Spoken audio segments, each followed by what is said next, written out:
आंगनवाड़ी कार्यकर्ता साहिका व नन्हे मुन्ने बच्चों के माता पिता को मेरा नमस्कार। अगर कोई भी कार्यकर्ता या सहायिका और लाभार्थी अगर पहली बार ये वीडियो देख रहा है तो आप इस चैनल को सब्सक्राइब कर लीजिए। आज मैं आपको ईसीसी डे के बारे में कुछ बताना चाहती हूँ और बताने वाली हूँ कि आंगनवाड़ी केंद्रों में जो ईसीसी एजुकेशन दी जाती है उसका क्या मतलब होता है।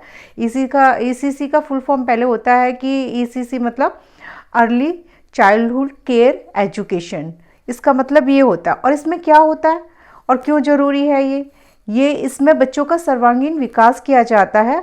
और हम सब लोग जानते हैं कि आप जो है 5 साल तक की उम्र में बच्चों का 85 to 90% बच्चों का बौद्धिक विकास हो जाता है और बच्चा नई नई गतिविधि सीखता है। और उनका मतलब शब्दकोश यही टाइम होता है कि बच्चों का शब्दकोश बढ़ाने का सबसे ज़्यादा, क्योंकि 5000 से ज़्यादा शब्द वो बच्चा सीख सकता है। तो इसीलिए और उनका हम चाहते हैं सर्वांगीण। अब आप कहेंगे सर्वांगीण विकास में क्या होता है, तो उसके बारे में ही मैं आज आपको बताने वाली हूँ। सर्वांगीण विकास आखिर क्या होता है। तो सर्वांगीण विकास में हमारे 5 विकास आते हैं जो बच्चों को जो है एक्टिविटी के थ्रू द्वारा करवाए जाते हैं। जो प्री स्कूल एक्टिविटी आपको भेजी जाती है उस हर एक एक्टिविटी का कोई ना कोई महत्व है और वो किसी न किसी विकास से रिलेटेड होती है।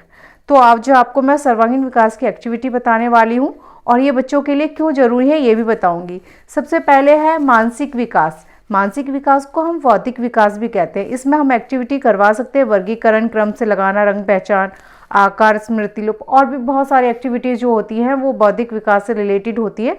और हम लोग सब जानते हैं कि बौद्धिक विकास कितना ज़रूरी है बच्चों के लिए। इसके बाद आती है हमारा शारीरिक विकास। शारीरिक विकास में 2 एक्टिविटी होती है, सूक्ष्म और स्थूल। स्थूल मतलब सूक्ष्म मतलब छोटी मांसपेशियों का विकास और स्थूल होती है बड़ी मांसपेशियों का विकास। इसमें सूक्ष्म में हम कागज़ फाड़ना, गोली बनाना, मोती पिरोना, रंग भरना ये एक्टिविटी होती है। और स्थूल में होती है कूदना, उछलना और दौड़ना।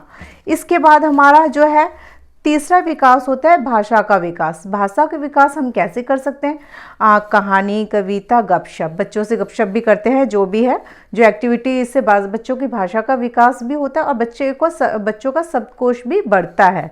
तो ये हमारे लिए ज़रूरी है बहुत ज़्यादा। इसके साथ है हमारी 4th विकास, सामाजिक और भावनात्मक विकास।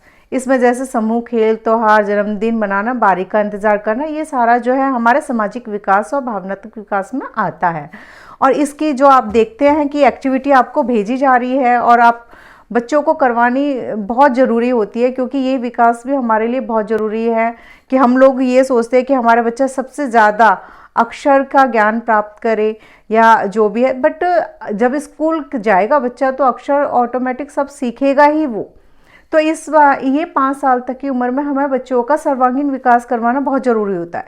इसके बाद 5वां विकास होता है रचनात्मक विकास, जिसमें आपकी कहानी की रचना, चित्र बनाना, खेल, रंग भरना, ये सब एक्टिविटी आती है। और जो कि आपको हर वीक जो है वीक में 3 टाइम्स आपको भेजी भी जा रही है। तो आप में से जो भी लाभार्थी आप ये एक्टिविटी करवा रहे हैं बच्चों के साथ, वो बहुत अच्छी बात है, आप करवाइए। और जहाँ पे भी आपको प्रॉब्लम होती है आप अपनी वर्कर से या प्ले स्कूल की टीचर से आप बात कर सकते हैं इस विषय में। और अगर नहीं है और जो लोग नहीं करवाते तो वो भी प्लीज़ आप करवाइए अपने बच्चों को, क्योंकि ये बच्चों के लिए विकास के लिए बहुत ज़रूरी है। और हम सब लोग बच्चों के विकास के लिए बहुत ध्यान देते हैं, हर चीज़ें हैं। तो प्लीज़ आप सभी लोग इस एक्टिविटी को ज़रूर करवाइएगा। आज के लिए दोस्तों इतना ही। नमस्कार दोस्तों।